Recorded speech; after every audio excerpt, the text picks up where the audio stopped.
Pada suatu hari, datanglah si kok raja dari negeri Cina namanya Tan Bun An untuk berniaga di negeri Palembang. Putra Raja Cina itu punya rencana untuk tinggal beberapa lama di negeri itu karena dia pengen ngembang ke usahanya. Sebagai wong pendatang, Tan Bun An ngadep datang ke Raja Sriwijaya yang nak ngomong ke tujuannya ke negeri itu. Ampun Bagindo, namo hamba Tan Bun An, anak bujang dari Raja negeri Cina. Kalau diboleh ke, aku pengen tinggal di negeri ini dalam waktu beberapa lama untuk jualan, kata Tan Bun An sambil ngasih hormat. Yolah nak muda, aku bolehkan kau tinggal di negeri ini, tapi kok syarat kau harus ngasih sebagian untung yang kau dapat sama kerajaan, minta Raja Sriwijaya. Tan Bun An pun menerima permintaan Raja Sriwijaya sejak saat itu. Setiap minggu dia pergi ke istana untuk ngasih ke sebagian keuntungan dagangannya. Sudah itu, dia ketemu sama Siti Fatimah di istana. Sejak pertama kali dia nengok raya Siti Fatimah, Tan Bun An langsung jatuh hati. Demikian sebaliknya, Siti Fatimah pun menaruh hati sama dia tadi. Akhirnya, wong dua ekor itu begelinjangan. Karena ngerasa cocok dengan Siti Fatimah, Tan Bun An pun punya niat untuk ngawininya. Pada suatu hari, Tan Bun An pergi menghadap Raja Sriwijaya untuk ngelamar Siti Fatimah.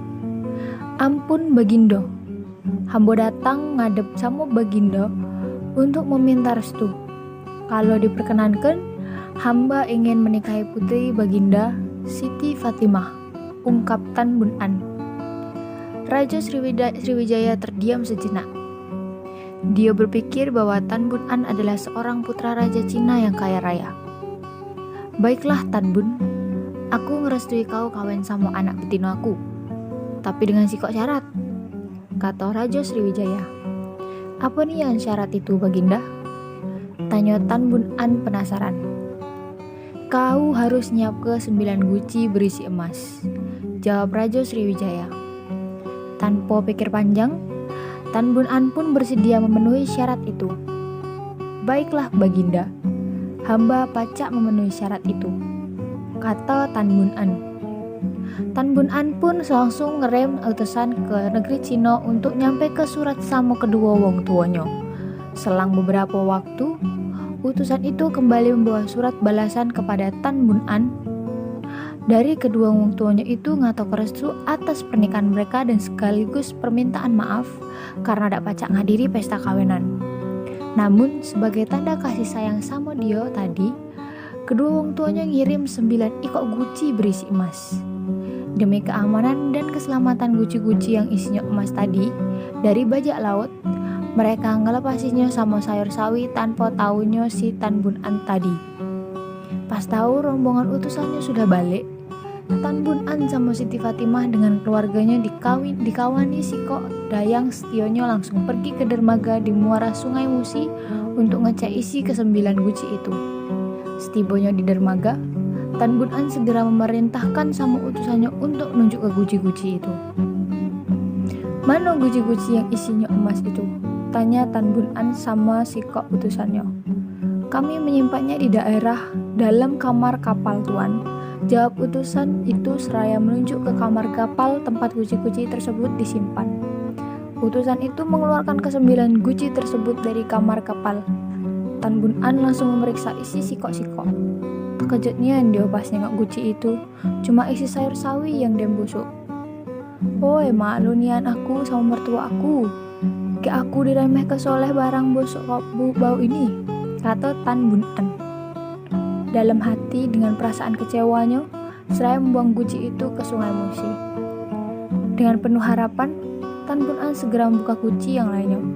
Namun, harapan hanya tinggal harapan. Setelah membuka guci-guci tersebut, ternyata semuanya berisi sayur sawi yang sudah membusuk. Bertambah kecewalah hati putra Raja itu. Dengan perasaan kesal, ia segera melemparkan guci-guci tersebut ke Sungai Musi satu persatu tanpa memeriksanya terlebih dahulu. Ketika ia hendak melemparkan guci yang terakhir ke sungai, Tiba-tiba kakinya tersandung sehingga guci itu jatuh ke lantai kapal dan pecah. Betapa terkejutnya Iyo saat melihat emas-emas batangan terhambur keluar dari guci itu. Rupanya, di bawah sawi-sawi yang telah membusuk tersebut tersimpan emas batangan. Iyo bersama seorang pengawal setianya segera mencebur ke Sungai Musi hendak mengambil guci-guci yang berisi emas tersebut. Nengok hal itu, Siti Fatimah segera berlari ke pinggir kapal, hendak melihat keadaan calon suaminya dengan perasaan yang sangat cemas. Ia nunggu calon suaminya itu muncul dari permukaan sungai.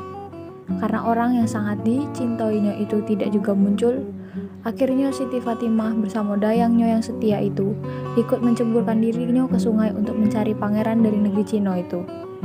Sebelum mencebur ke sungai, ia berpesan kepada orang yang ada di atas kapal tersebut. Kalau ada tumpukan tanah di tepian sungai ini, berarti itu kuburan aku. Demikian pesan Siti Fatimah. Selang beberapa hari setelah peristiwa tersebut, muncullah tumpukan tanah di tepi Sungai Musi. Lama-kelamaan tumpukan itu menjadi sebuah pulau. Masyarakat setempat menyebutnya Pulau Kemarau. Pulau Kemarau dalam bahasa Indonesia berarti Pulau Kemarau.